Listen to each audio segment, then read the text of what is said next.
First of all, let me say thank you for coming tonight. We appreciate you coming to provide some support. And I'm Mike Munoz, Superintendent, Rochester Public Schools. To my left is Dr. Brenda Lewis, Assistant Superintendent. I would also like to recognize some board members. Gary Smith's there in the back. I know Jean Marvin, I saw her somewhere. Jean, could you stand up? Over here. And I know Julie Workman's here, I saw her, and Deb Seelinger here. I don't think I got Gary already. Did I miss any other board members? All right. We have another guest. I'll have him introduce himself. Hello, my name is Scott Utell. I'm with the Minnesota Department of Human Rights. We are the state civil rights enforcement agency. We were just asked to come and participate this evening, and I guess I see our role is just kind of being here to listen and learn and hear more about what folks have to say. Thank you. Thank you. And I also would like to recognize Colin Nimley from the Council of Minnesotans of African Heritage. She's sitting back there. So what we would like to do is not go over the entire agreement with OCR, just try to get some of the highlights, and then open up for any questions that you have for either us, or if you have a board-specific question, you can ask the question, and then we'll have one of the board members respond to that question.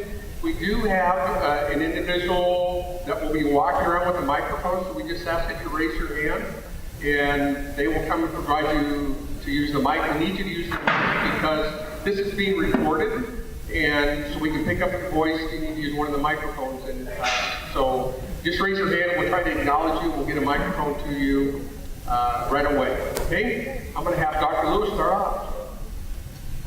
Thanks again for attending. As Superintendent Williams talked about, we're going to spend just a brief period of time giving you the facts about our OCR report, but the most important part of the evening is to field questions from you and to get any input that you have that for suggestions with the district. So I wanted to take you just on a brief kind of history lesson of what happened with the OCR. So the Office of Civil Rights notified the district at that time, then Superintendent Dr. Dahlman, that in 2010 we were selected for compliance review. And the OCR, like other federal agencies, such as reviewing Title I dollars, special ed dollars, it's commonplace for districts to be selected for various compliance reviews. And really what the district's responsibility during that compliance review, which was from the year 2010 until we finished up on September 1st of 2015.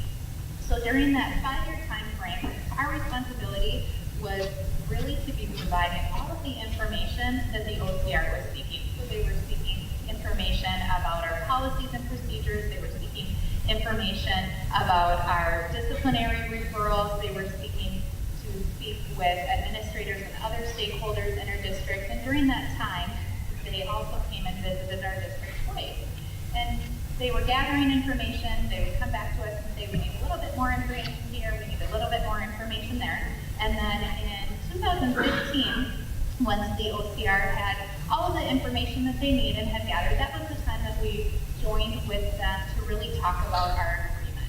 And our agreement is really a document that talks about here's what we identified that the district is doing well and has in place. Here are areas where we see that we want improvement to be made, and we're going to partner with you on that. And we're also going to have you check in with us to be monitored about how are you doing with that, and then also to get suggestions from OCR meeting the mark, what improvements do we need to make. During this review and then in the agreement, you will see that there actually were no findings of discrimination that occurred in our district during this compliance review. So this document is really written about where are we and how can we continue to improve in the district. What you will see is there is an overrepresentation of our Black and brown students that are referred to the office, or they are in school suspended or out of school suspended at a higher rate than our white students or our Asian students. Likewise, you'll see our white students are referred more in comparison to our Asian students. So that's really the heart of how the OCR agreement came to be. I wanted to talk just extremely briefly on some of the key components of the OCR agreement. And this is actually, I'm going to project up. Here is the OCR website, and we actually have a page page, the OCR has a page that talks about our agreement. So this, believe it or not, this paragraph actually summarizes very nicely the OCR agreement that we have. And then here, which you have in your handout, is the PDF that talks about the letter that essentially goes into more detail about our OCR agreement that the superintendent received. And then you will also see here is the actual electronic version of our OCR agreement, which talks specifically about what the OCR is asking us to do and going to be monitoring the district. So I will actually flip right back to this piece, which you also have in your handout that looks like this. So one of the components that OCR asked us to do was really to review our student behavior handbook. So we had a handbook in place that we had been making tweaks to each year, but the OCR said, I want you to take another look and then we will review that. So what we did is we had a committee, we reviewed the handbook, we made adjustments, and then in December of 2015, OCR said to us, okay, you have our permission to print that handbook and to start distributing that handbook. And I believe that there were several handbooks that were handed out. So part of our agreement also talks about that once we have the handbook, we will be distributing that, and then we will be training each of our students on the handbook. And it'll be a little bit different for our K-3 students when training our 9th through 12th grade students, but talking with our students about what is in the handbook and talking about our discipline policies and procedures. Another piece to that is to train all of our staff, and then also to train our families on what's in the handbook.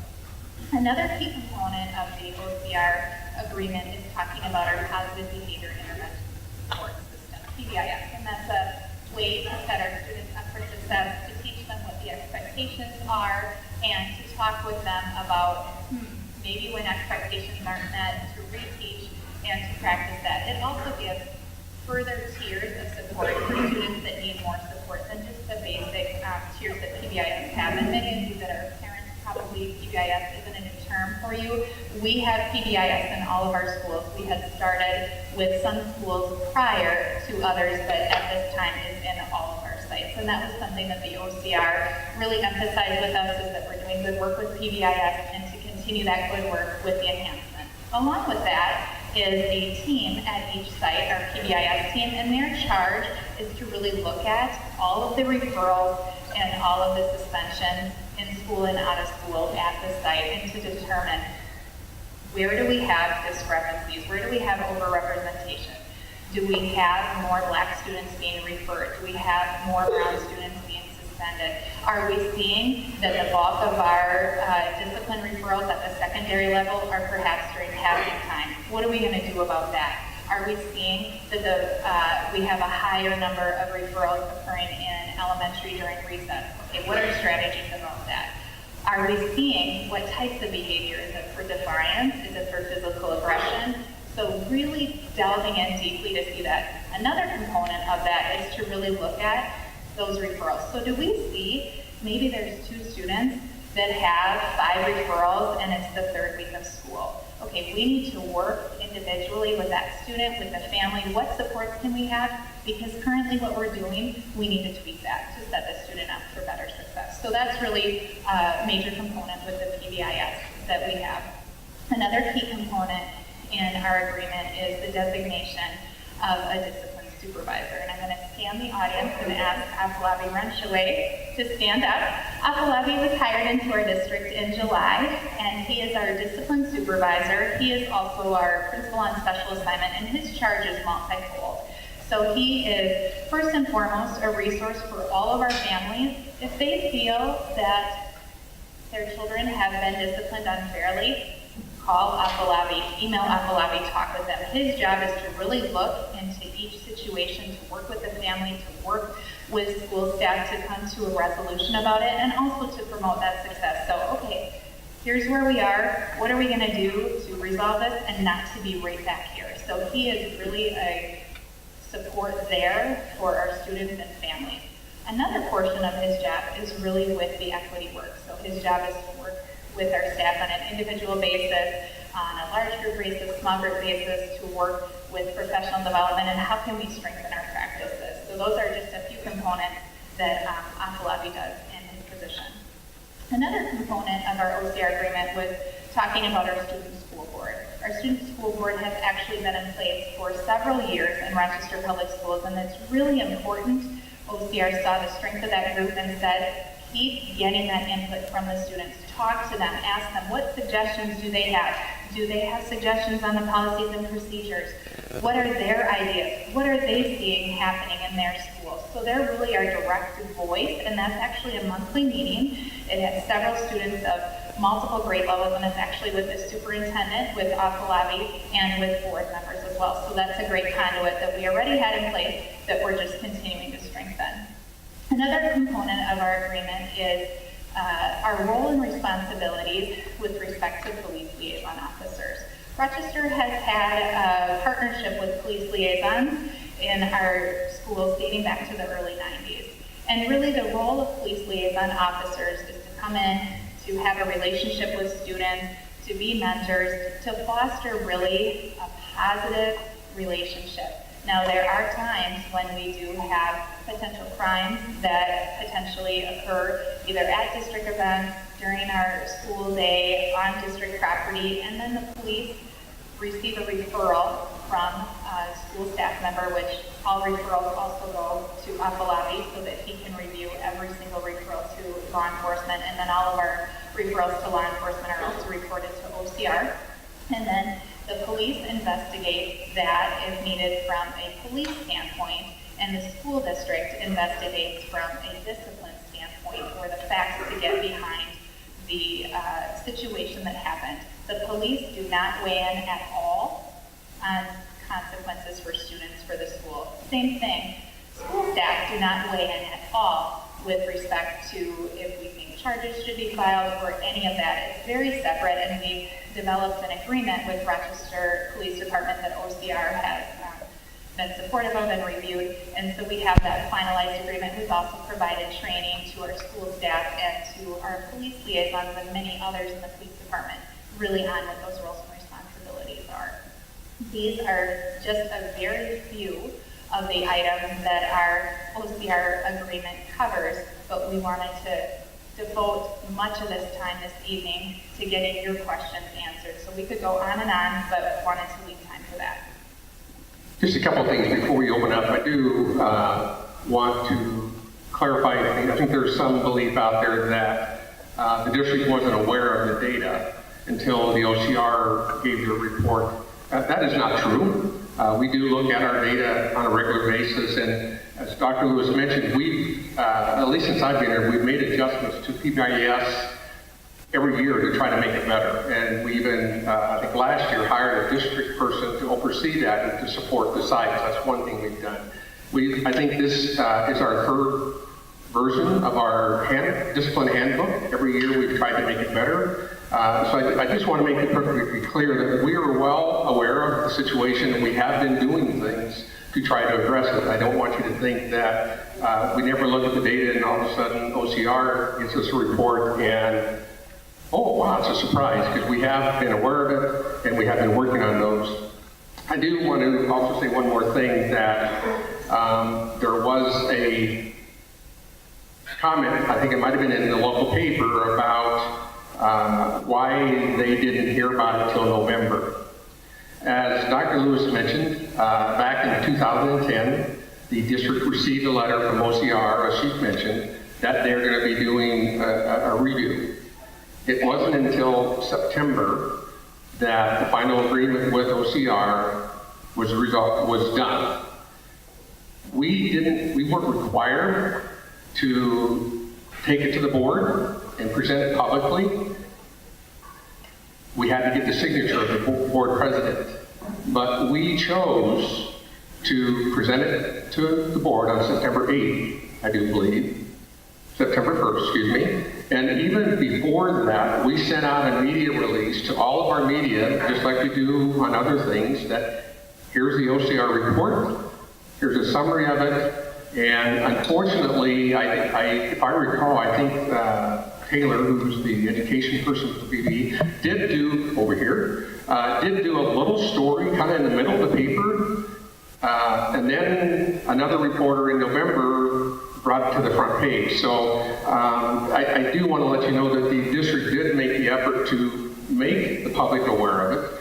On that September board meeting, the actual document which you have a copy of was in board docs, which is available to anybody in the community. Can go to our website, go into board docs, and get the same information that the board gets. So, and that is something we didn't have to do, but we thought it was important to be transparent and make our community and our parents and our staff aware of what's been going on. And I'll be honest with you, when I came here back in 2011, one of the things they handed me was a big 3-ring binder about this thick of all that we sent to them. I said, okay, thank you. So then the next year they said, we want the same information for the next year. And then they kind of went away. We didn't hear from them for quite some time. And we would much rather this had been resolved way sooner than it did. But we didn't have any control over the federal government on how they process things. And I do know one time there was a new person that was assigned to our case. So then that person had to get brought back up to speed. And so I agree with you if you're thinking, man, it took them forever. And we agree with you on that. Okay, I think at this time, where's my microphone person? Okay, Carl's back there in the back. So if you have a question, like I said, either for anybody up here or for a specific question to the board member, we will ask one of them to respond. Well, thank you so much for the introduction. But at this time, I would like all of our elected leaders to please stand up so that we can recognize them.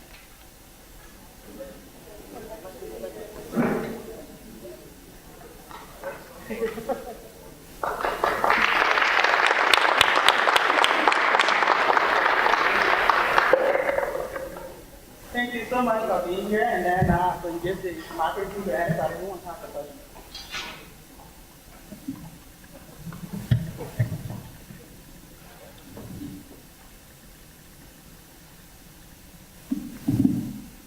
Okay, before we do that question, Richard Hines is also a board member, so he just arrived, so I want to recognize him as well. I have several questions. What Minnesota districts, the first one, administer discipline equitably, and how do they do things differently? You know, in the handout, one of them, there's a comparison with Mankato and other districts, all of which look equally bad, I guess, disparity-wise. Who does it well, and how do they do it? Well, we continue to look with that. To be honest with you, we have looked at a couple of districts and learned maybe what they tried is probably not the thing to try. We continue to work with looking at what other districts, not only in Minnesota, but I can tell you, I came from Des Moines Public Schools, which was 51% students of color and 71% free and reduced. We had the same discrepancy, and we tried a variety of different things and continue to look for things there. I do think Dr. Lewis mentioned that we are partnering with the Great Lakes Equity. They were actually recommended to us by OCR as our outside expert. So we have been working with them to try to get some strategies that they have found across the country that have worked. And we do have a committee, which is half of it is, I think about half is district employees and the other half are community members.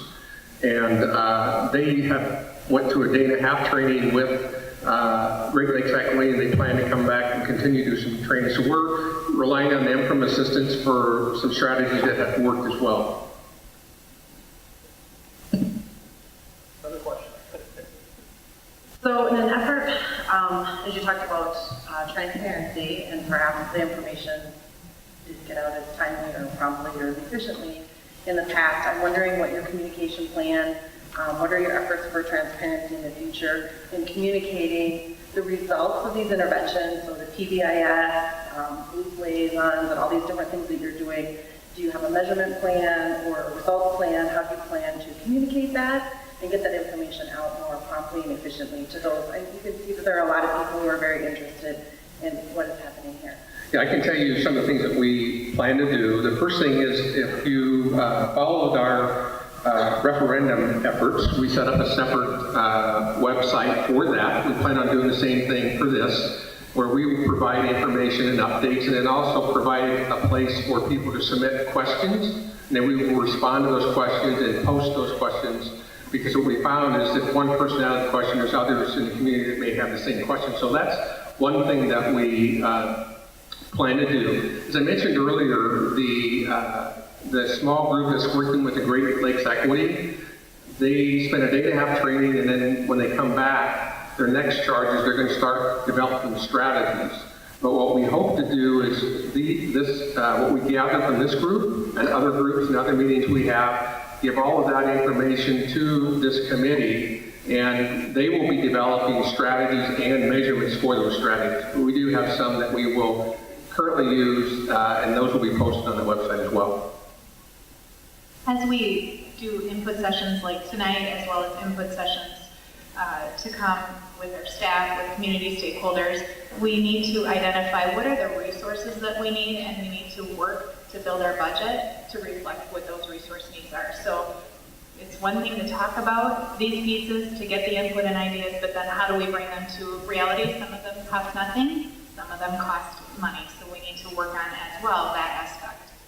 We have a question here, a question there. First, and then gentleman right there. I got a question here where it says outreach students in the district, staff, and community members. When I look at this first one, age, it says RPS will include all students. But then it goes on to say, including students who have been subject to behavior problems. Okay. When I see this, I get offended because when I was in school, they had programs for white students. Then they said, oh, now we're going to include students of, minority students. How can you say that? I mean, it says all students. Now, are you going to make programs for the minority students now? It should have been that way before. It shouldn't have been all students, and then you're going to make programs for other students. No, all students. When I was in school, that was a problem for me. Okay? They would always say, we got a program for you, but you're not included now. So we're going to have to make different preparations to get you included. So, I mean, that's offensive right there. That is really offensive to me. I need you to straighten that out. Explain that to me. Okay, yeah, I will if you stop for a minute. If you're talking about 3A, what they are referencing, it says, encourage all students to be part of the student school board. And that's what Dr. Lewis mentioned earlier. There's 5 students from every middle school and 5 students from every high school. They meet monthly with myself and Apalabi and 2 board members. And that is what we're talking about, to make sure that all students have access to that, to be on that school board, student school board group if they wanted. They were not referencing, I think you were taking it in a wider scope, they were not talking about that, they were talking about the student school board group that we mentioned earlier. I have a question about the distribution of the data from OCR. It has all the district represented here, all 16,000 students. My question has to do with, I recognize this is a district-wide effort, but there's no data on here that says which schools, particularly high schools, has the biggest problem. My hunch is there is one that has a bigger problem than the others do, but I'd be curious to know if there's a breakdown of the data for the schools that are involved, because if it's a local problem, it might be easier to address locally than it would be district-wide.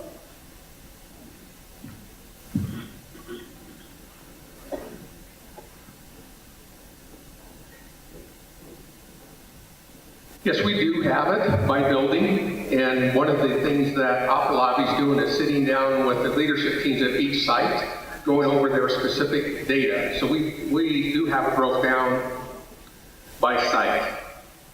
I know clearly you can't see this. I will just show you how to map to get to it. It's actually on our Rochester Public Schools website, and I'll show you how to get to that. You just go in to departments, student services, PBIS, and it's right here to review 14-15 district discipline data. Please click here. and that'll be updated each year. Yep, I'll map it again here.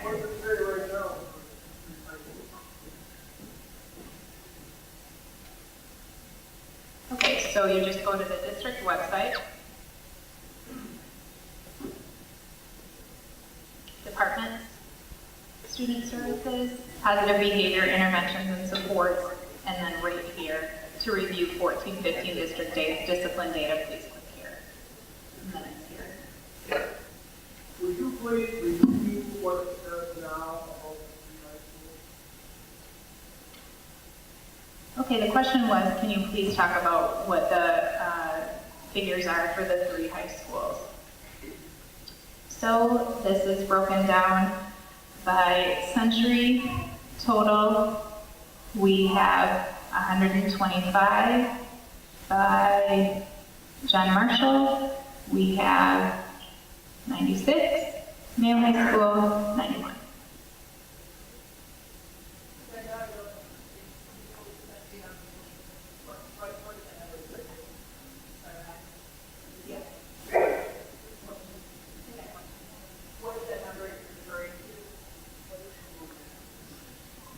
Suspension. Sorry about that.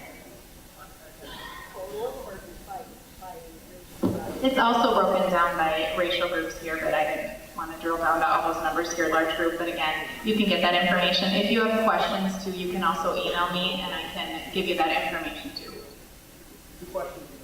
So my question is too, with, is there a penalty if the improvement is not being made in a certain time period? You know, based on this OCR assessment, I gather that we are non-compliant. So is there any kind of consequence at this stage the way? Sure, great question. So the question was, is there a consequence if the district fails to meet the terms of the OCR agreement? And our OCR agreement actually looks very different than some other districts that you would see where there are actual findings. Our district doesn't have findings in it. It has exactly what steps we have agreed to, and then it talks about how's it going to be measured, and then we report that to OCR. So we report most of these items annually, and then OCR tells us this is meeting the terms and conditions of our agreement, or this is not. And I suppose if we continued to not meet those agreement pieces, then there potentially could be a penalty, but we really see this as a partnership, and it's really OCR's role is to say, yes, you're meeting the terms and conditions, or you're not quite there in this area, or we need more data, and then they'll check in, but it's really a monitoring piece for us. Good evening, my name's Don Barlow. I'm a local pastor here, and I'm used to standing up, not sitting down, so I'm standing up. But there was a comparison made with other districts in terms of their disciplinary data.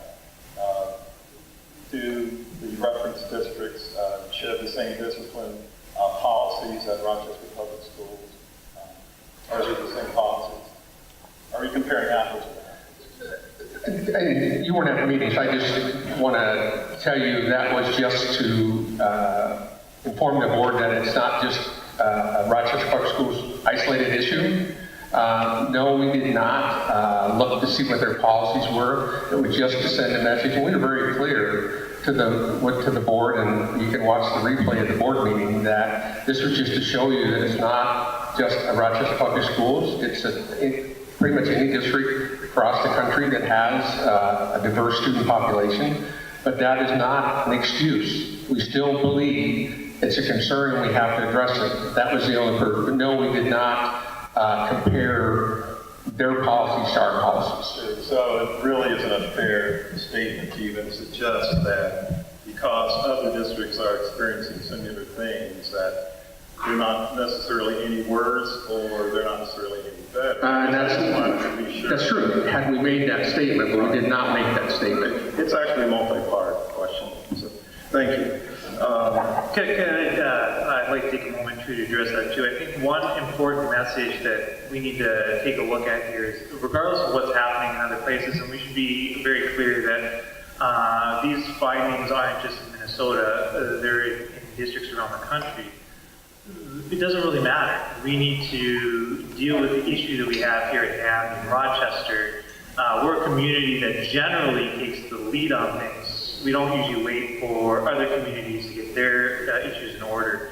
So I think what we're trying to say is that although this is an issue that is perhaps widespread, not only is the disparity that we have here in Rochester a potential concern, but also the solutions that it'll take to reverse that may be very different than other districts throughout the state or even the country anyways, based on our specific circumstances. Thank you, and I want to be considerate of other people who probably have questions as well. But the disciplinary data it was available prior to the OCR report, is that correct? In fact, annually, doesn't the district report to the state Minnesota Department of Education? And annually, don't they post the disciplinary data on the data and analytics report line? I guess I know they do, so I'm wondering why it perhaps took an independent agency to bring this to our attention when, even as an individual who was just curious about what the district was doing, I was able to visit the website, see for myself the issues going on, and even identify, based on the reporting this district has made, what the three leading infractions are that lead to suspensions and or expulsions. I've been curious because I haven't heard yet the district or the board actually allude to what they are. It might be useful, similar to the gentleman who inquired about, well, is there a particular high school? Well, what we don't know is, okay, is there a particular staff member that does the office referrals? Is there a particular principal that seemingly is leading the way in the suspension? So as you certainly mine down and disaggregate the information, it would be useful to make the public aware, at least as a pastor who serves congregants who are impacted, who have been suspended, as well as parishioners whose students do quite well and are National Merit Scholar winners and things like that. Thank you. So that's a great point, Don, that you have made, and I believe I said this at the board meeting as well. We have been doing this work all along. What I guess I would say that maybe I think that we could have improved on is being more public about it. So we're doing exactly what you talked about, drill down with our PBIS teams, our site leadership teams, and our district team to really look at, okay, not only what's going on at district level, what's going on at a school level, a grade level, classroom level, just to look at what are the areas that we're seeing referrals in. Is there an overrepresentation here? And what do we need to do about it? What steps do we need to take? So while that work has been going on since we've been in the district in 2011, and I'm sure prior to that, we just haven't been public about it. And that, I don't know that that was intentional, I don't know that that wasn't intentional, but you're exactly right. The OCR agreement gave us the opportunity to be much more public about that. So, point taken. The other thing I want to be careful with that, we don't look at the data and say, oh, this school has the most, let's just get rid of the principal and the problem will be solved. Or this classroom has the most, let's get rid of that teacher, it'll take care of it. It's much, much bigger than that. So when you do look at individual buildings, don't jump to conclusions. There's much more to it than, because if that was the easy solution, it would have been done not only here but everywhere a long time ago. Yeah, I think that's an important point to keep in mind, that we should be very, very careful here. That the likelihood that a disparity of the magnitude that we're looking at is caused by an administrator or a group of particular participants is probably not likely. And even between buildings, the genesis for the disparity can vary widely. For example, it wasn't very long ago that a group of folks in the community approached me about they saw a disparity in some traffic violations among minorities. And when we were drilling down there, we were actually worried about a very specific population. It happened to be the student needs population that we were thinking about doing an intervention for. And it turned out that you could look at that disparity and you could quickly jump on the thing and say, we need to do something to change the way that enforcement is done for these traffic violations among the student needs population. But when we really drilled down and looked at it in that particular instance, because it's a little bit ungranular since the data is collected in a way that tells us exactly what's happening within that very specific population.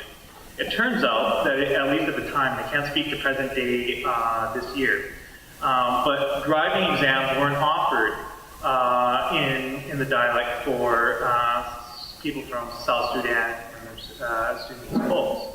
So the challenge that they were really facing was essentially a systemic issue that was put before them. Whether intentional or not, or how the barrier came up, is sort of a separate discussion. But the point is, we had a situation where folks were taking the exam in their non-native language over and over and over again until they passed, but that passing didn't necessarily equate with knowledge of the system. We had students, this would affect students even in our district, whose parents maybe weren't aware that a permit in Minnesota wasn't the same as a driver's license in Minnesota. And so what happened is this spiraling effect where they would get pulled over. Then once they got a violation for driving without a license, good luck getting insurance. So then their bane from then on was driving without insurance, and you have a perpetuating circumstance.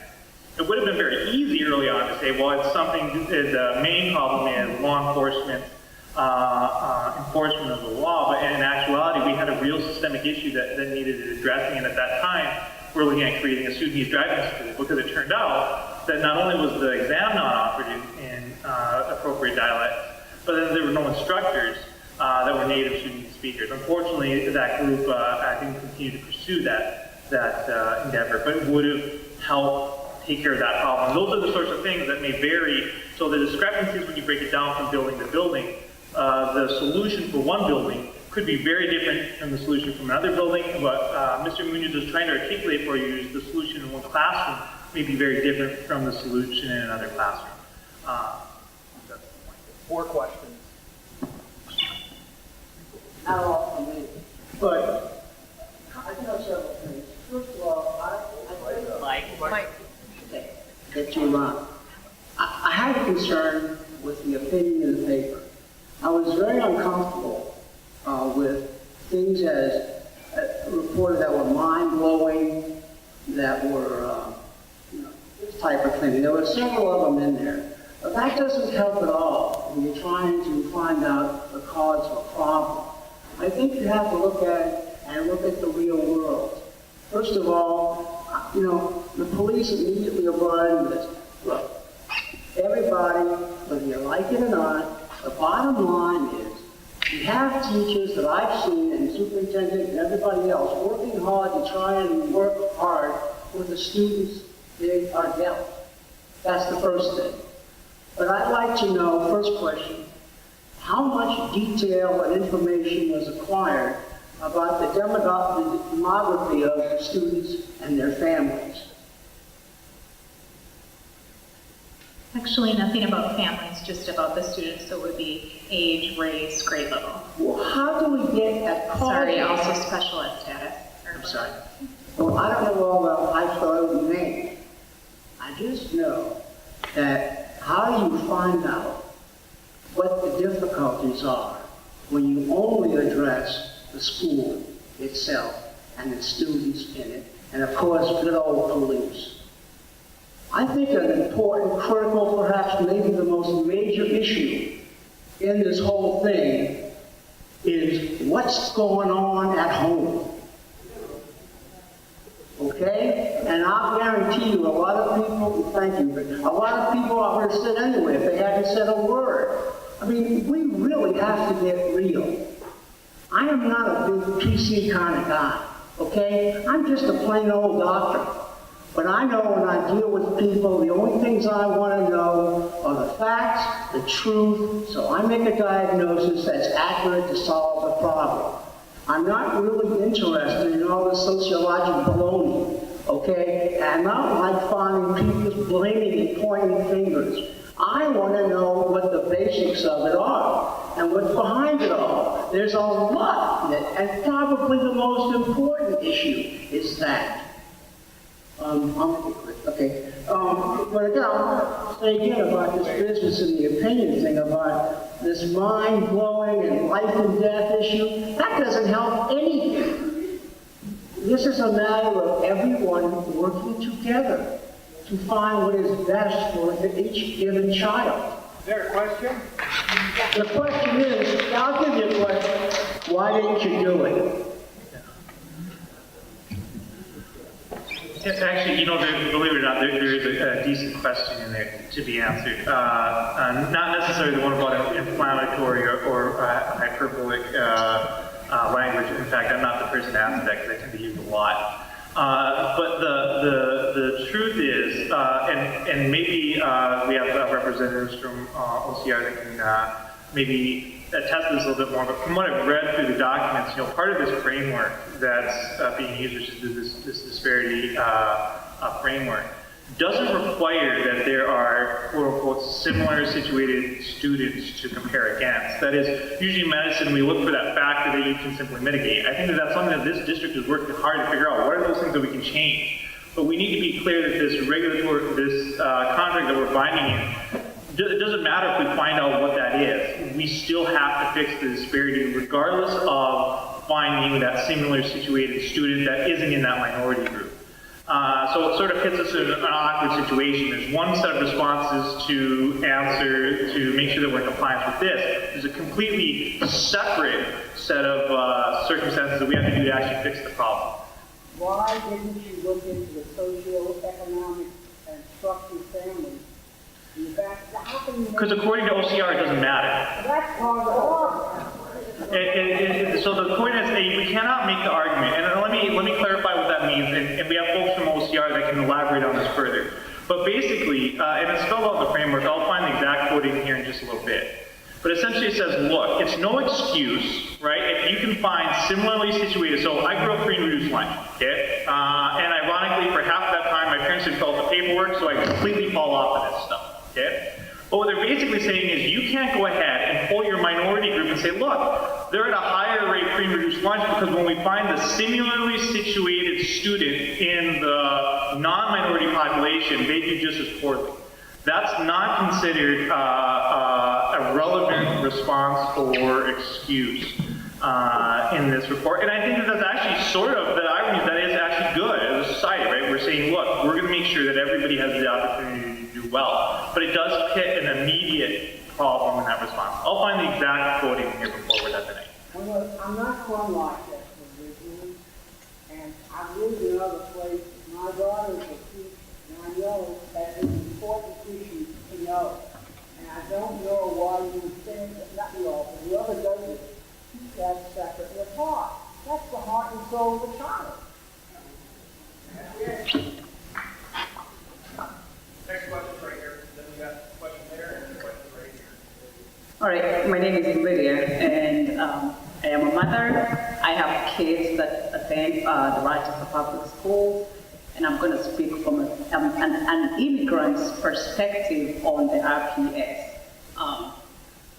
I think my question is a worry, not really like a question. My biggest worry is we have a very small district, school district, with very high disproportionality rates. I think based on my interactions with the schools in Rochester, I think we are dealing more with assumptions, and the story goes on. The teachers are not open-minded. Whoever is reporting is not open-minded. They need to make it home visits, getting to know the problem behavior at home, because those kids are displaying those behaviors at school because of the home environment. And if that can be tackled, then maybe the behaviors may reduce. I have no idea if that's true or that's wrong, but that's my assumption too. I think the other thing that I want to talk about is the engagement strategies with the RPS. What are the engagement strategies that the school district is going to use to ensure that these parents are involved with their kids, that teachers can reach them on a phone call, a home visit. I had issues at one of the schools here because the teachers had these assumptions of an African family saying, oh my gosh, the mom is rude, she's harsh, she's hostile, she don't even talk to us. And my question was, have you ever made a home visit? No. Have you ever talked to her? No. She don't even have the current phone number, okay? She's never met this particular woman, but she already has a picture of who she is. So those are the issues we are dealing with today. We can sit here, talk about it 2-3 days, sugarcoat it. The truth is, the school district itself is dealing with assumptions. They are bringing those assumptions to school. They are telling our kids who they are. We need a diversified school that when kids go to school, they can relate with somebody. They feel safe talking to somebody. They feel connected. Somebody who gets it. What's Kwanzaa? What's the Black history? Okay? So this is not a new, it's not a new concept in the district. This has been going on over and over. It's only that now we have way too many immigrants. And that's why the problem has gone so high, because there's too many of us now here. And we are here, we need to be accepted, we want to be involved. The problem is, we don't feel like we are fully accepted. Okay, the other thing that I'm going to talk about is the problem behavior. When you look at the school district discipline policy, most of the problem behaviors they're seen at school is what we teach our kids at home. It's wrong to look at an adult when they're talking to you. You don't need eye contact, okay? And those behaviors, when those kids go to school and a professional is talking to them and they don't communicate, that's an issue. They don't want to talk. They are rude. They are disrespectful. So one of the suggestions that I'm saying is, come on, let these professionals be trained on being culturally sensitive so they can handle these students. Why do you want to teach students one leg in, one leg out? Get insight, get to know the family, get to know their culture, get to know the language they use at home, because we also have kids who are coming to school saying, Mom is gonna whoop my butt. No, it's just the language at home. That's how parents use those threats to make kids do what they're supposed to do.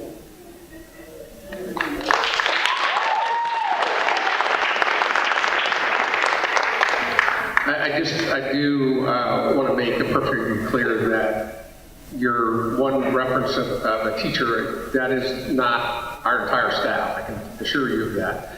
And yes, we have done some training in those areas, but we need to do more. We understand that.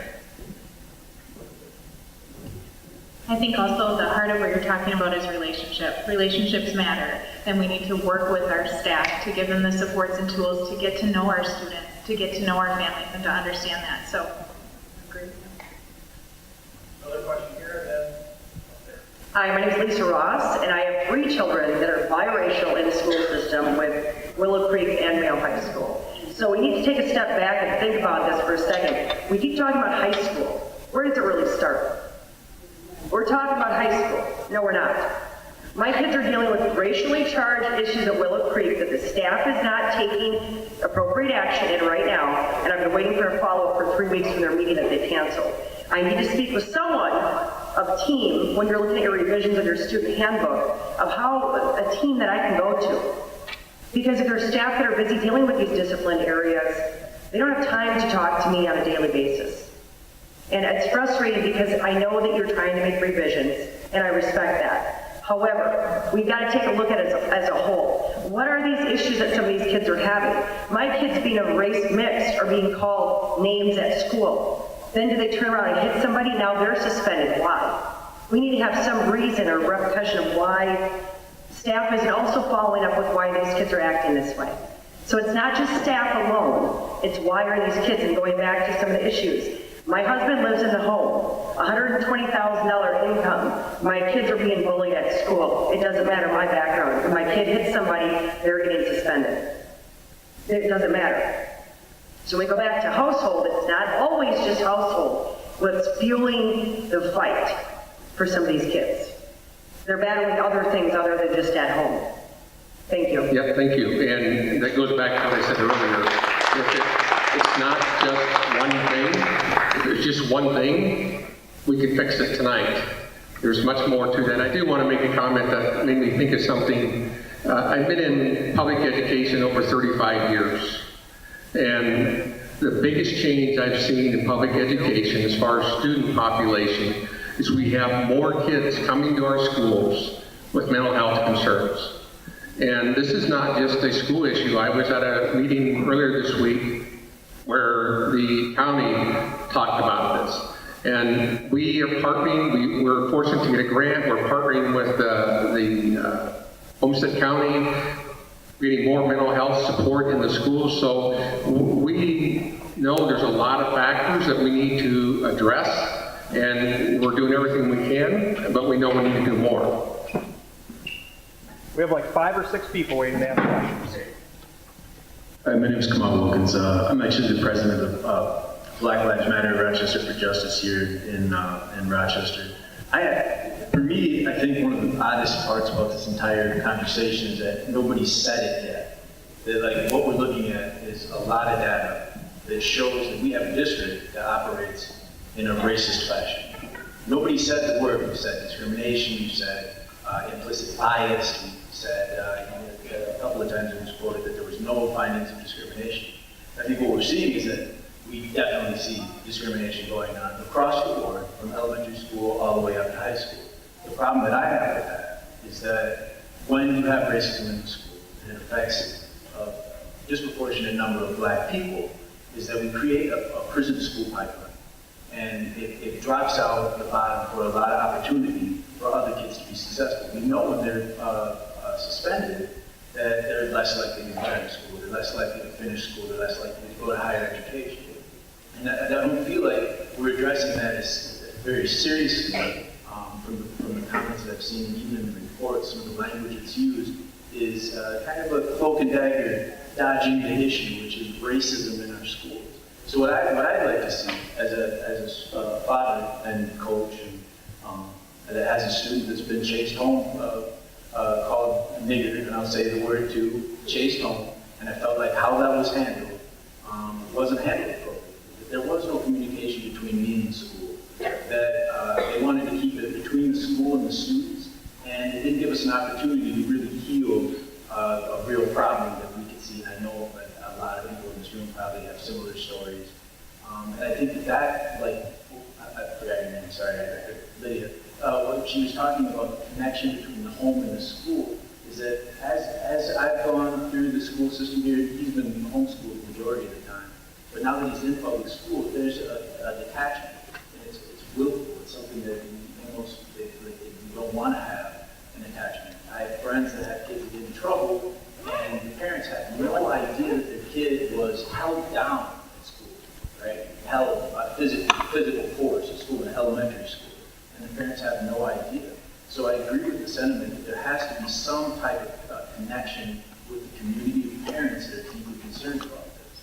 If we have a predominantly white faculty, how do we expect to change the status quo? You said yourself that we already had the data, you knew you had the data, right? And it took a federal investigation. They call it a partnership, but it's an investigation. So I want to know exactly what we're going to do to create a healthier interaction between our schools and the community itself.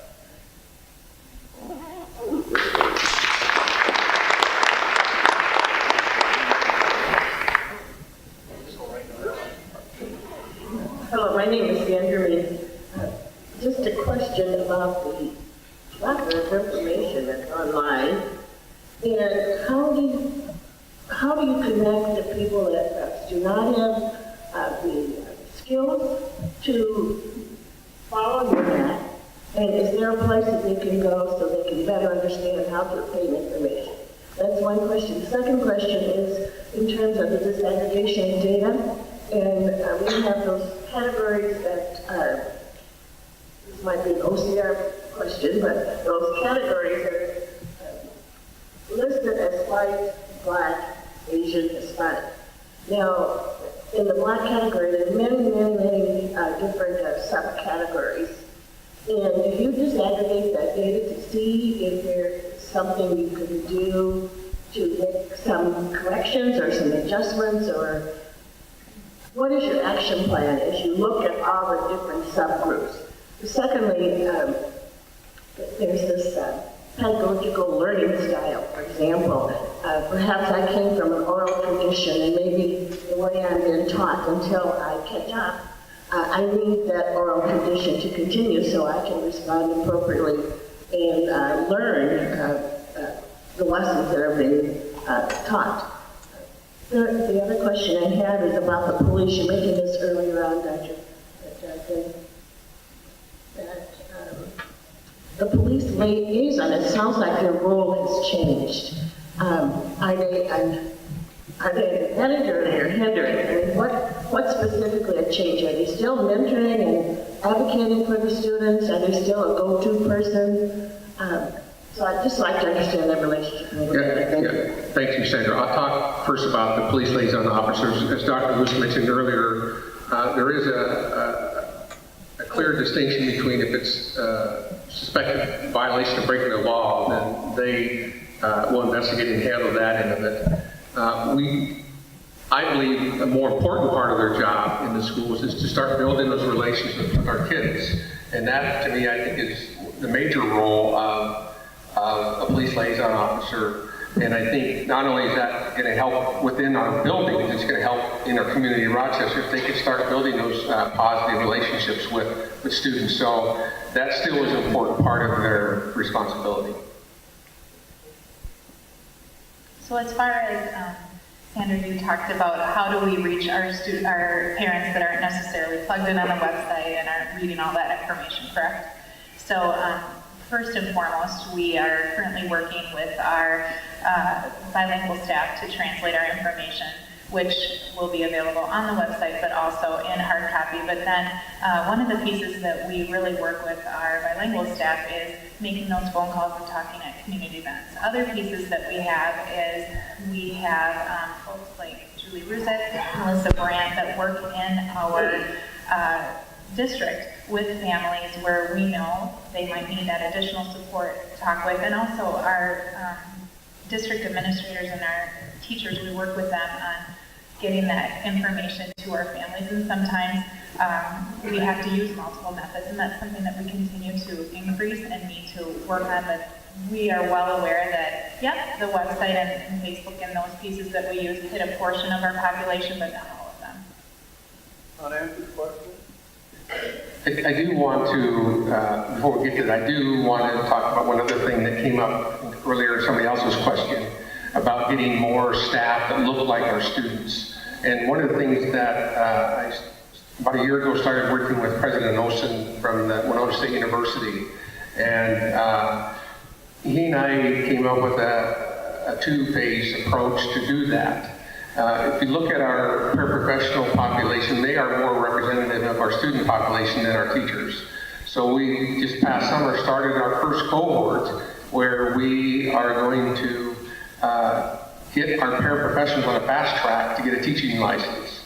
And it's a whole new shift for Winona State University because they are offering classes in the evenings and weekends. That was something very new to them. They had never done that here in Rochester.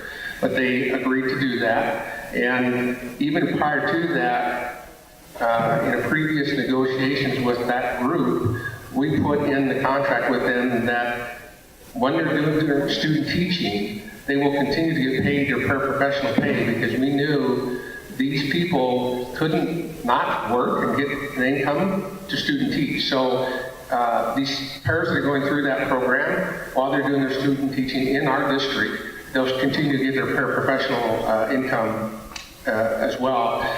The second phase, the more long-term phase, is that we're going to start working with the university to engage, encourage our students to pursue education as a career. And we had a focus group with the university. It's been about a year ago, and I remember sitting at a table with some students, and they said something very simple. They said, you know, when you have all these career fairs, you never have a table up for teachers.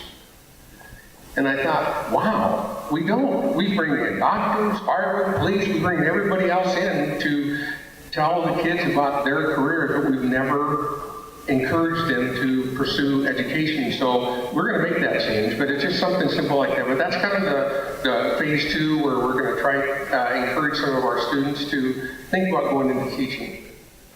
And then your question about, I don't disagree with you. We do have to continue making staff aware of people who are different than they are, and to be able to to me, it goes back to building relationships with our students, that you have an understanding of that they may do things differently, kind of like what you mentioned earlier. They may not look at you eye to eye. And for you, it's offensive or different, because when you were raised, you were taught to do that. And in other cultures, you're taught not to do that. So we have to do more of that. I can tell you that I don't believe we have any staff that's intentionally doing this because of a person's race, but because they're doing it because they don't have an understanding. And then, or the other is, sometimes we think we're doing the right thing by lowering the bar because we feel sorry for them and say, we're going to lower the bar for you, instead of, no, the bar is the same for every student. We're going to help you get there. And I think those are areas that we've been working on, but we need to do a much better job. We have like 8 questions waiting. Hi, my name is Randy Wickfish. I have 2 boys in the school district.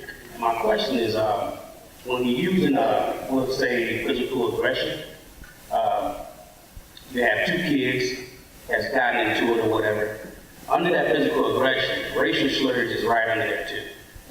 How can, once those kids get into it and they go to the principal or the teacher, wherever they go for the disciplinary action, you walk away, which the black kids, you know what's going to happen there. You get your book thrown at you. There's one disciplinary book that everybody goes under, but when you walk away, the black kid gets the books thrown at him, the other kid, the white kid, hey, don't do that again, go back to your class. Well, I'm personally happened to me, so I'm not going to say it's not true.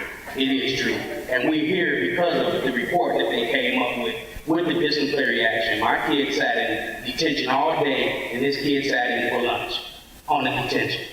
Once you get to that principal and that teacher, how are we coming up with the decision that they're coming up with when they both are under physical aggression? The racial slurs and the fighting or hitting after the fact, they're both under the same thing. As far as I'm concerned, how come they both are not sitting in detention? How did this one kid end up with this and this one end up with that? To me, there's 2 disciplinary actions being taken, and we can see that is being done. How are we going to get that to change and keep it to where it won't go back to this way? That would be my question. Okay, thank you. First of all, as we mentioned earlier, Afolabi, one of his roles is if, like in your particular case, if you felt that your student was disciplined unfairly or differently than the other student, that's something that his role is to investigate that and look into that. I think sometimes, and I don't know the specifics of your case, but if you would want to call my office or Dr. Lewis' office, we're happy to work with you on this. But we're not allowed, just like if your child and a child over here got into a fight, I can tell you what discipline your student got. I can tell this person what their student got, but I can't tell you what we did to this student, because that's a violation of the law. So I'm not saying this is this case, but sometimes then the assumption is, well, only my kid got disciplined because that's all I know. I don't know what they did to the other kid. And I do know sometimes kids say, well, nothing ever happened to the other kid. If that's truly the case, then I agree, we have to address that. But sometimes we have found that the parents assume that the other child didn't get consequences or equal consequences, but they did. It's just that we weren't allowed to tell you exactly what the other student did. But we would be happy to visit with you about that matter. I know for a fact that it happened and the disciplinary action did happen, but my question is, how will we change that once it went to the principal and the teacher sat down and heard both sides, but they both did under disciplinary action, the slur was said, the fight happened. So they both should be disciplined pretty much the same as far as I'm concerned. How can we get that where that we can start seeing things like that happen? Instead of, this kid is getting this one, this kid is getting that one. And we have a teacher and a principal that's sitting and listening to these things play out. Yeah, like I said, that's one of the things that we will continue to work on. one of the things that, as I mentioned earlier, it wasn't until after this report we decided to make adjustments. We've been working on our handbook about every year I've been here, because there is some things that you may call something, the example you use, whereas a different adult may call it something else. And so we've been working to try to make it consistent across the district. So once you have that, whatever the incident is consistent, everybody calls it the same thing, and then you can deal with the consequences the same way. Not knowing the specifics of your situation, I really can't respond directly to it, but we'd be happy to talk to you about that. Thank you for holding this meeting. I have a question. I'd like, if possible, to get a response from Superintendent Munoz and the administrator next to you. I apologize, I forgot your name. And if you could do yes or no, that'd be great. In your opinion, are teachers in Rochester, A, consciously discriminating in the district, and B, are they subconsciously discriminating in the district? And I believe you kind of answered that you believe they are subconsciously at least, but I'd like to get an opinion from each of you, conscious and subconscious. Thank you. So you can look right in our OCR report. The first one I would say no, and the second one I would say I don't want to paint every teacher, but yes, we probably have some of that, and that's the heart of our work. That's the heart of the work that was done in the district prior to us coming. That's the heart of the work that we're doing with Great Lakes Equity. Sorry, it wasn't one word. Yeah, I agree with Sid. I can't look in the eye and say I can say 100%. I don't believe we have a lot of that. We may have some, but I can tell you if it does happen and we're aware of it, we deal with it, and we have dealt with it in the past. But I really believe, not just teachers, administrators, all of our staff, do not intentionally do that. Did, but I got 3 babies, and I want to move somewhere where my 3 babies can get a good education. So I came here to Rochester, and my babies and myself was failed. My oldest daughter can barely read. She was bullied so much to where she did not want to go to school. And with her running off from school and not going to school, then came the social workers. I did the best that I could. But my babies did not stand a chance. And I brought them here to get a better education than their mother had got. Now, today, my daughter is 31, and she's struggling hard, because she did not get that education that Rochester School was supposed to give her, okay?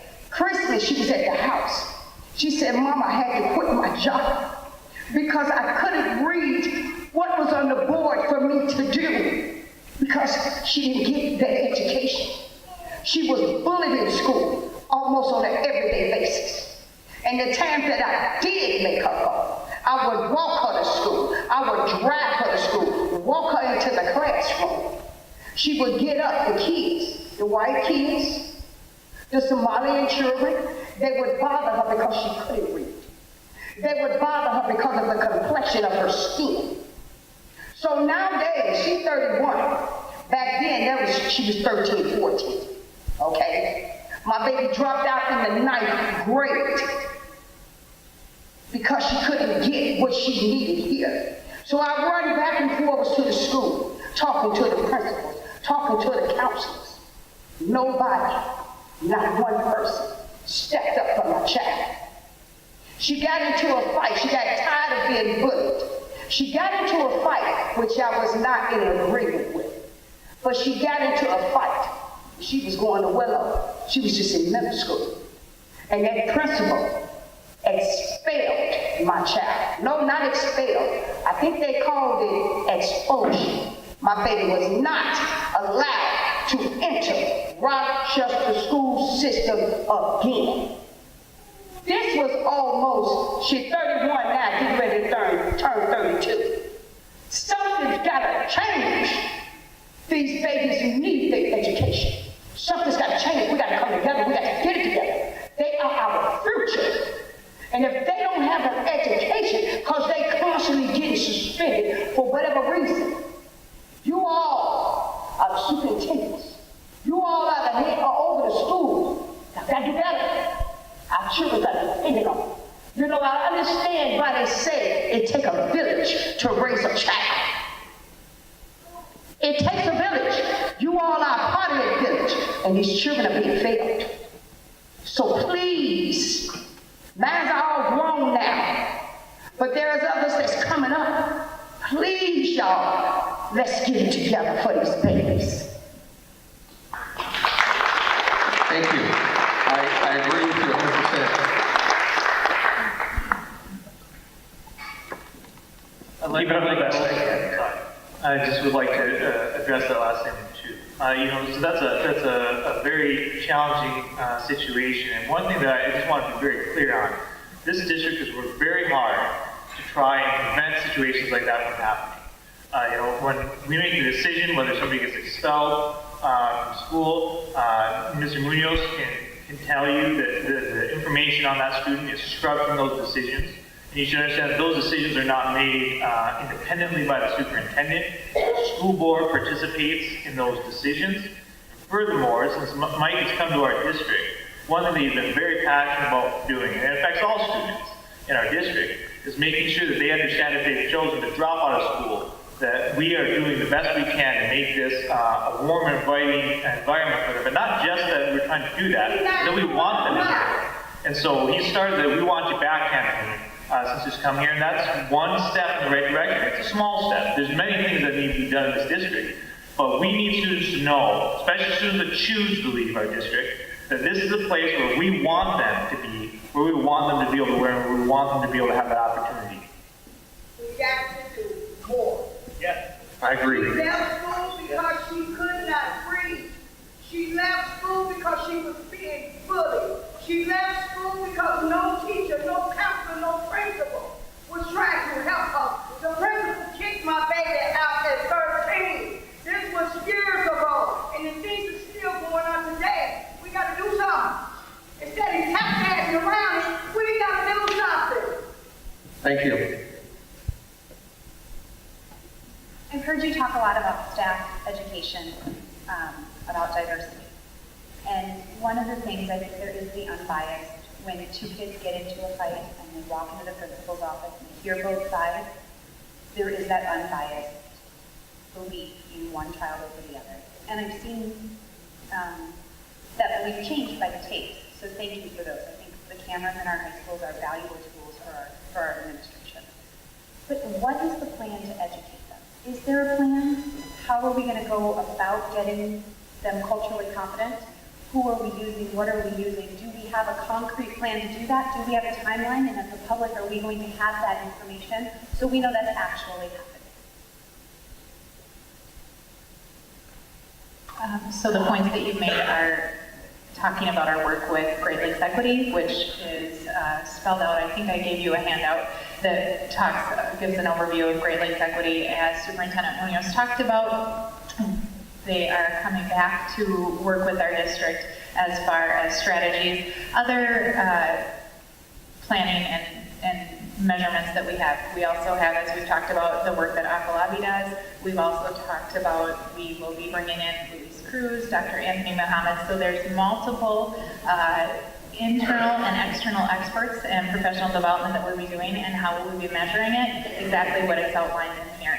And we will have that measurement that we will design through Great Lakes Equity as well. So we need to continue to evaluate, look at our information, and that's all highlighted in here too. My name is Ray Phelps Bowman. I picked up the printed copy of the handbook here, but I've read the online version of it. So I've read it, and I saw multiple instances where if there's a discipline issue, the school system, the teacher will call, or may call, the parents. But I had a question, or a comment. The gentleman from Black Lives Matter, you mentioned that your child had been held down, and you had not been aware of that. Okay, so it was not by school staff. It was by school staff. Okay, I suggest a modification then to the policy. I would say that anytime staff at a school lay hands on a child, however justified you feel it is, anytime staff lay hands on a child, their parents have to be notified. And not that you try, but that you successfully notify them. I can tell you that's our practice. Can I say, am I disagreeing with what you say? No. Our practice is that, it's just not anybody. There are trained people in every building that have the training on how to hold students safely. They are expected to call the parent and let them know that they did that. So apparently in this particular case it didn't happen. But that is our expectation.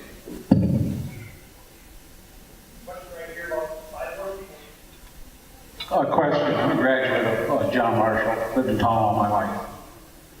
It appears to me that when I went to school, there were some issues out there. But you had PTA meetings, and it started back in the grade school. We all knew who our neighbors were. We all talked to our neighbors. We understood our neighbors. We just didn't sit inside and say, well, I don't know who the neighbor is next to me. I could challenge a lot of people in the room here that probably don't know 3 houses up who their neighbors are. Before, it used to be you knew who your neighbor was. And when issues come up, the neighbors would tell my parents, long before my parents would know. So when I talk about diversity, and I hear this, I worked in the trades all my life and retired. We took the trades out of the school, out of the Rochester school system years ago. The auto mechanics, the woodworking, sheet metal working, everything else. All the kids aren't interested in just working on a computer doing things. You know, this interaction of kids could do a lot better all across all races in the mechanic shop because everybody likes to drive a car. You know, when you sit and look at that car, and I can tell you the teacher that we had was very good, Mr. Luderman there, but the kids learned from each other in our class. We had the farm kids come in, they knew how to do something that you didn't know how to do. We went to the woodworking shop, everything else. So the trades, I would have to say, we've got this new building going to be built out here. It's going to open up a lot of things for a lot of kids. Because not everyone is going to be in a tie and be a doctor or whatever, because we need people in trades. So again, people, we have PTA meetings. We send our kids to school. Discipline starts in the home. That's where I learned it. Discipline starts in the home. You raise your kid in the home. You teach your kid if the kid's having problems. You sit home with that kid at night and help him learn to read. I didn't understand some of the algebra. My parents worked with me. If I couldn't do that, then I go back to school and the teachers can help you out a little bit more. But what we're asking here is we're blaming the schools for everything. And I disagree with that. It starts in the home.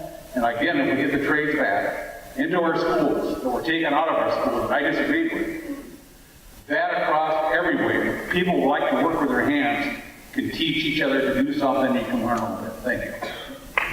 Thank you. We have about 7 minutes, so if you could just limit yours to questions, that would be great. Back here, I think. Hello, my name is Fatima. I'm going to talk 2 things today. And one thing is communication, another thing is racial. And I'm going to go for the racial communication. And I don't see a lot of communication with the public school, with the people in the minorities. I don't know because some of them, they don't have a resource. Some of them, they can't reach the languages or they can't go to the website, so they don't know how to go to the website. And one thing, I was working and I take off because of this issue, and I really love to talk about a lot of different sides, but I'm gonna focus those 2 things. It's missing a big chunk of, I can feel minority people who doesn't speak English and they're not here. Are we communicating or are they missing because something else? And other things, did we offer this big chunk of minority other resources that they can grow and they can bring the kids in a better situation? We all say this minority kids have a low grade all the time. Did we offer other programs? Is there any other programs that we can change? If there's a problem, can we solve the problem? The other one is, there is a racial problem. It's not only high school or middle school or elementary school, it often happens in college. My second grader, she was in school and she said, when I raise my hand, my teacher doesn't pick me up. She doesn't pick my question. And she said, she picks other kids. And I say, what do you mean other kids? And she said, white kids. And I was like, really? I didn't talk to the teacher. My kid was bullied for 2 years. I talked to the school and they say, okay, we'll figure something out. We'll figure something out. I teach my kids, don't hit somebody, don't do anything bad to school, and I regret. Why? Because I was trying to bring a healthy child that does not bring a problem to the community. Other thing, and I want to talk, I was a college. I came here, I didn't finish high school here, but I finished in Africa. My first semester, I raised my hand, my teacher, same thing happened to my girl. I raised my hand, 4 or 5. My teacher was moving around, answering the other question. I feel really, really the racial was there.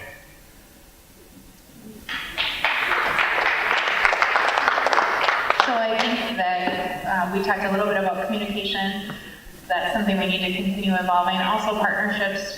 This morning I was working with Omar from Somalia Rebuild, so continuing to enhance our partnerships and community resources, exactly what you're talking about. Thank you again for having this meeting, but I will tell you, unless we know actually what is going to happen tomorrow, what can we expect to see from you tomorrow to turn these trends, then the meeting almost feels like a palliation. It feels like a duping of the masses. It feels like, let's do this, get it over with, and go home. Because we need to see something tomorrow. Now, you say that you've known about these statistics and this trend now for many years. We just have someone whose daughter is 31 who's done similar. We have testimony of parents. I can feel their heart.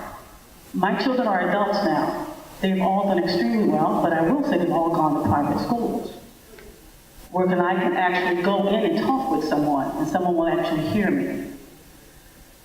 We need you to do something tomorrow. What can we expect tomorrow? We can't wait any longer. I mean, this has been decades. You know, and when you respond as if, you know, when people are passionate, and even a sense of anger comes out, and you block them out and say, oh, that's the angry black person, or that, or something of that nature, that says to us, that you don't care. And you actually leave meetings like this more exhausted than when you came. You feel exploited. You feel pat on the head. You feel like nothing is going to be done. Unless you can give us something concrete that we can all see and know about that occurs tomorrow, then you have just insulted us all. Because we cannot wait decades more. What will happen tomorrow, sir? As we mentioned earlier, there were a lot of things that we're currently doing. As we mentioned, the person we hired, PBIS work, those are things that new things that we're doing. It's not like we haven't been doing anything or we're not doing anything, but this is part of the next step. We need input. We need, as somebody mentioned earlier, it does take a village. We need input from community members, parents, staff, everyone. But we shared some of the things that we've done. I mentioned earlier, one of the things I've noticed that we have more mental health, kids coming with mental health, which create more discipline issues. I've shared with you what we've done in that area. I mean, we've shared some of the examples. I do not have anything new that we discovered tonight that we can do tomorrow, if that's what you're asking. No, I don't. We shared with you the things that we are doing currently and what we plan to do in the future, but we know there's a lot more that we have to do. That, as the sister says, is not enough. Can I get an opportunity to respond here, please? And then we'll take your question.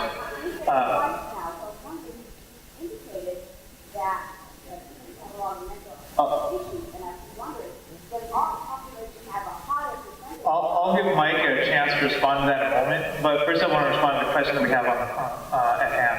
So, you know, there's been some conversation tonight about what are we doing to support families for our students that are struggling, etc. What are we doing to actually improve the environment at schools? And so the question is, what's changing right now? One of the changes that we're seeing right now is in one of our schools, like Gage Elementary, we're trying a new model of things. We're saying, look, the old system isn't working. How is it that we can support people in multiple facets? It's not just look at the school as a place where you come, you get a book, you learn a lesson, and then you go home, right? But how do we actually improve? You know, where I grew up, the challenge wasn't a matter of I came to school and I just wasn't a good student, because in my household, English wasn't the primary language, Spanish was, okay? So when I came to school, though, it wasn't because Spanish was spoken at home that I was struggling. It's because on the socioeconomic front, I was worried where my next meal was coming from. I wasn't worried about getting an A on that test. I was just thinking about what am I going to do to get a meal.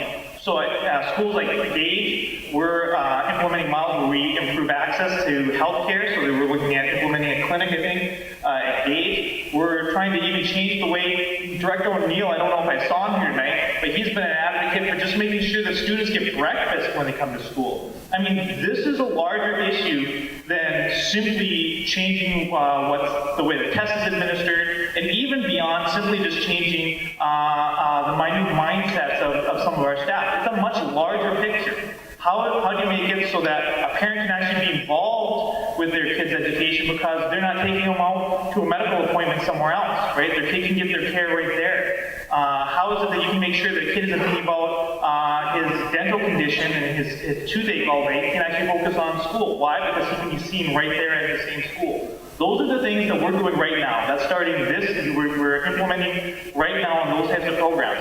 I admit, you're not going to wake up tomorrow and the news isn't going to say, hey, RPS has figured it out, right? But we need to move in that direction. Just a second, I want to respond to the question we had up.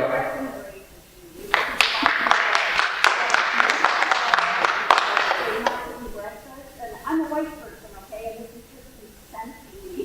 Yeah, okay. So let's... But you're defensive. You're coming across very defensive. Let's take it on directly, right? Because these sorts of issues, it's sort of like somebody coming to me and saying, so I brought up the example... Right now. You're not... No, I'm trying to explain what we're trying to do. This is a national epidemic that the black kids not getting treated, brown kids not getting treated, this is white kids. I mean, you're talking about all this other stuff and then make more copies of the report. You need to do something really different and totally revolutionary. And the stuff you're talking about sounds like more of the same administrative. There are very simple steps that this district can and has taken to start improving things. But then why have we done it? So one example of so the system can make things very hard for students. And one way that you do that is through very complex zoning, right? And very complex districting. So you can make it challenging. It's easy to be up here as a board member and tell parents they need to be more involved in their education. But if you tune into the board meetings, one of the things we've been very critical of is making sure that our students aren't spending excessive time on buses so that parents can be involved. You should look at our zoning map. It's very interesting. That is not about the racial. That's it's racism in the school. And I hear that saying that it may be subconscious, but I know I have racist thoughts about things because that's the way I was raised. So it's reckoned with the principal. How many people are color on I think that's a great point. August 29th, 1989, Rochester Schools steps up affirmative action. Rochester schools have gaps in minority hiring and multicultural curricula, but improvement is underway. School officials said Monday night. 1989, Post Bulletin headline. I am profoundly disappointed in the school district and the Department of Human Rights for that matter, and human rights as well. Come on, we need to do better for everybody, for all of us, which includes everybody, I'm sorry, I've been trying not to boil over here. In your report, there's nothing new in your report. You talked about partnering with Winona. That program's 30 years old, Dr. Munoz. That program's 30 years old. Clearly, what you're doing and what's been approved is not working. It's not working. You can't even admit there's a problem. Like, if you could just admit, you've said it 17 different times, that there's not a discrepancy, there's no discrepancies, there's no findings of discrimination. You haven't even admitted there's a problem, so how can we make change? we did say that there was a problem, and what we said, that they did not find the district doing anything wrong. We agree there's a problem. It's like gathered with the community's here, we care about the children, we're here. So let's drop the defensive tone and let's begin to work together. We have no defensive tone at all. We do want to partner with our community and parents to resolve this. We're not going to do it tonight. We understand that. If we had the solution that you suggest that would address the racism, we would do it tomorrow if we had that answer. In partnership with the civil rights or the African American culprits, where are they? The heritage? I thought this was in partnership with OCR. Where are they? Standing in the back. Yes, and then we also have disparities in our Hispanic students as well. So we have to partner with many people.